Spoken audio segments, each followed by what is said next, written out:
Yo, JD here, and as you can see, we are on F1 22 as always.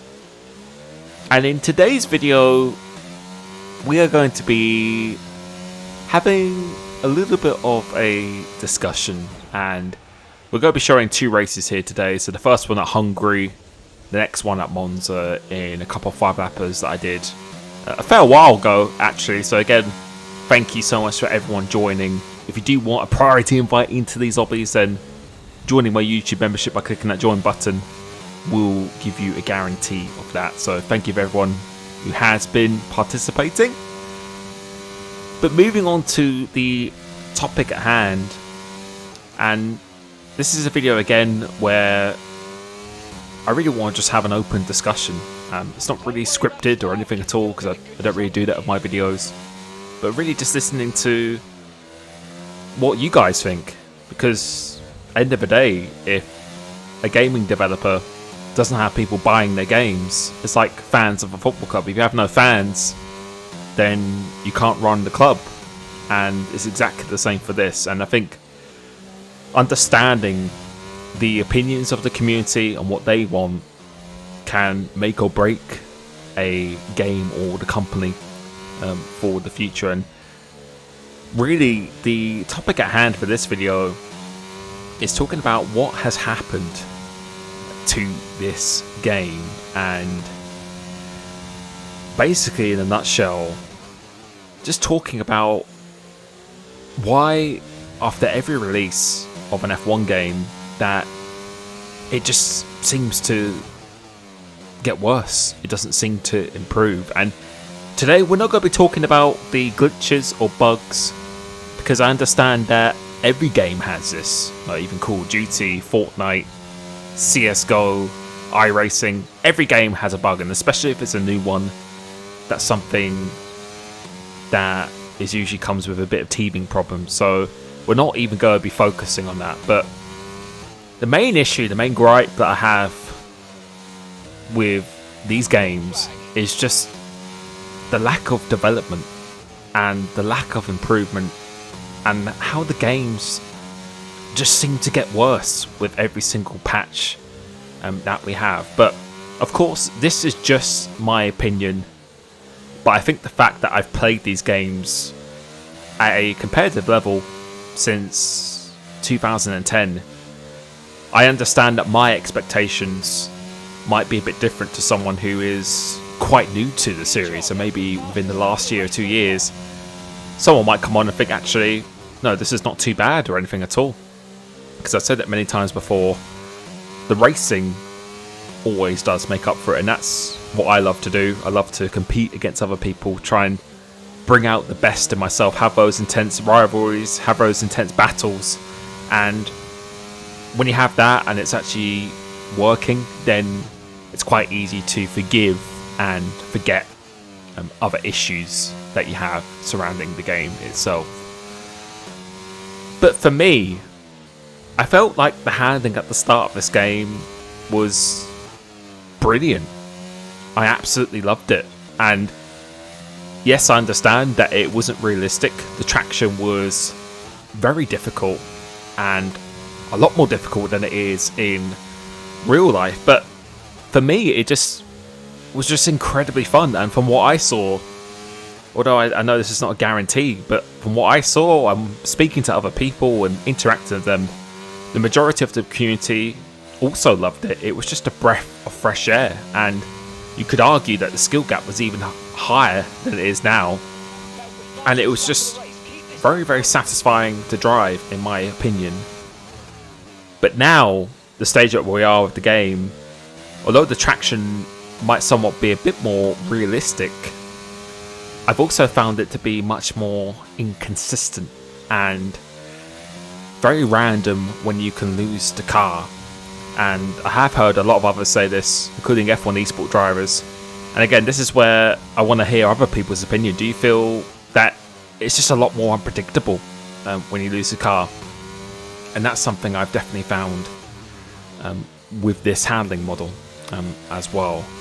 Because now you're kind of pretty much forced to use ultra high gears for slow speed corners, really mash yourself on the throttle in these high gears, and that's something that isn't realistic. So I think the reason why they did make a handling change was to try and bring it closer to real life and to try and match the real life lap times. But I think the way how the handling is now, I don't really find that to be particularly realistic itself. And I know there might be some people saying, oh well, you're only saying this because you don't like the game or you're not fast or something like that, but at the moment I feel I'm driving actually the best I've almost ever done right now. I think the competition has just got much higher, people such as FRA Elite and other drivers, but right now I feel like I'm driving at a really good level, and I don't hate the game. I still enjoy it. I still enjoy driving, battling with people, like when I did F2 the other day.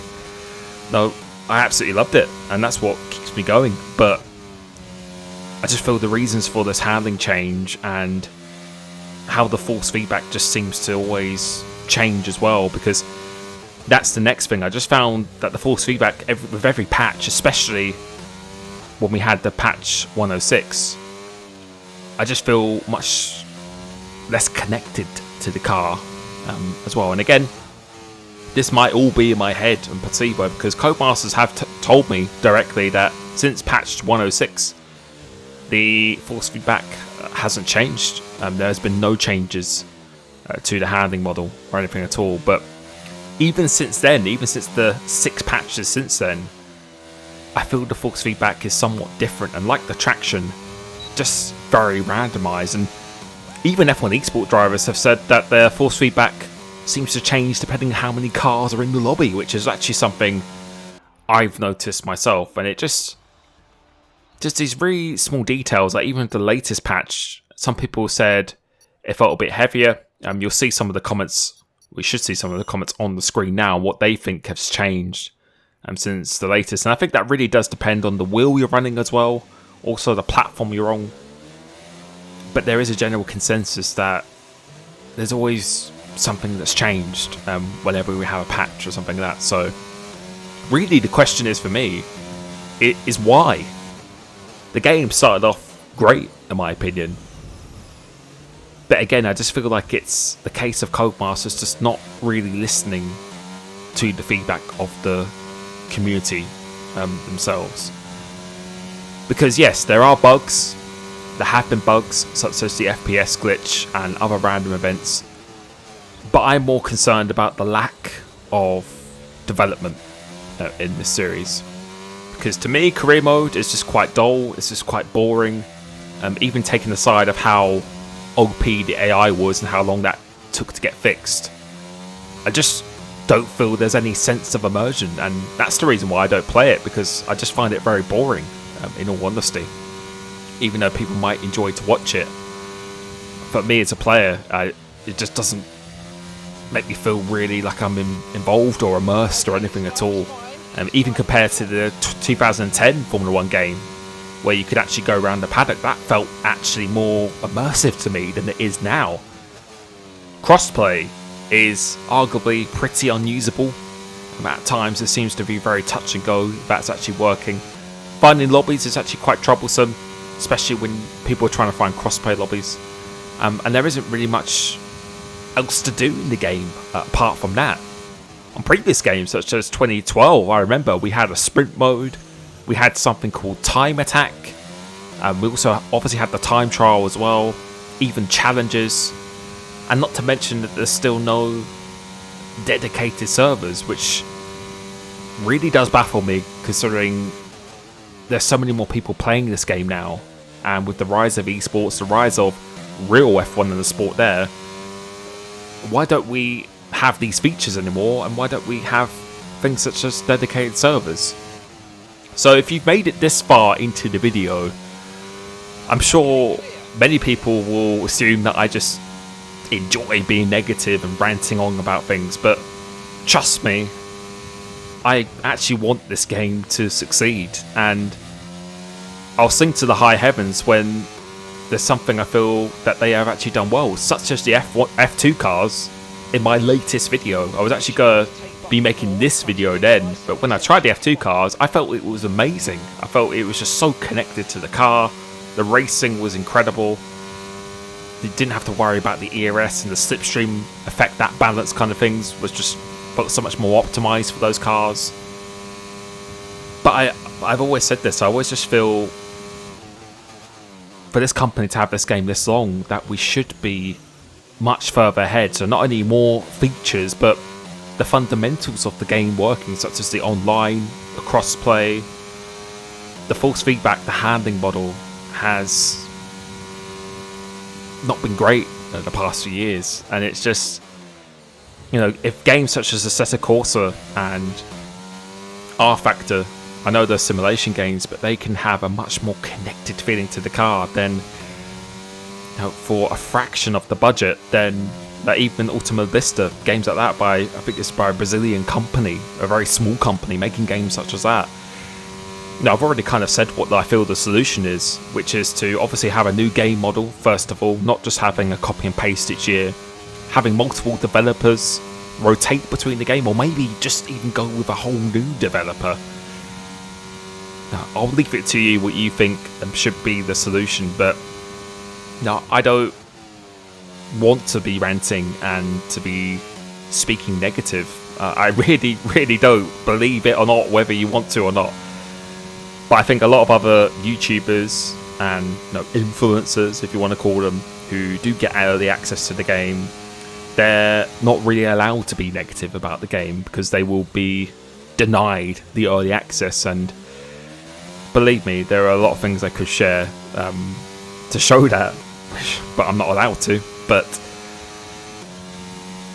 it's, yeah, I just really feel that this game should be much further developed than it is right now. And again, the racing does kind of make up for it and make you forget those things, but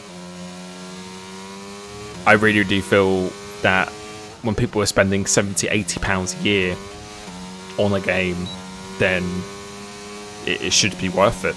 And I still enjoy this game, but I felt like it was just so much better at the start, and that's just something that's just been a common theme for many years now. So agree or disagree, completely fine. I really want to just hear what your opinions are, because again, without people such as you, people buying these games, then they wouldn't exist at the company and stuff as well. So it's very easy for people to say, oh, we'll just stop buying the game, but there's always going to be people who will buy the game because there's new fans of the sport. F1 is growing all the time. You know, I think that's the reason why sometimes developers might not go that extra mile and feel the need to make a new game engine. If the sales are working, if it's not broken, why fix it? No, literally.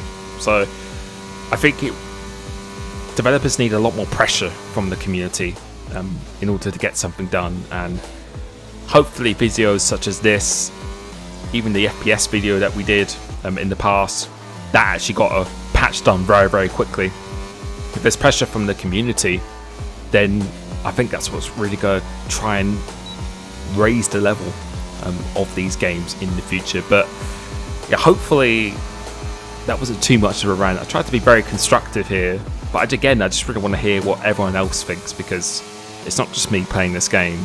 There's thousands of other people who might have a very different experience. But you can see from these races here, we are having great fun. But I feel like there could be so much more potential in this series. So I'm going to leave it here. Thank you so much for watching, so much for support on the channel as well. And I'll be catching you very soon. Peace.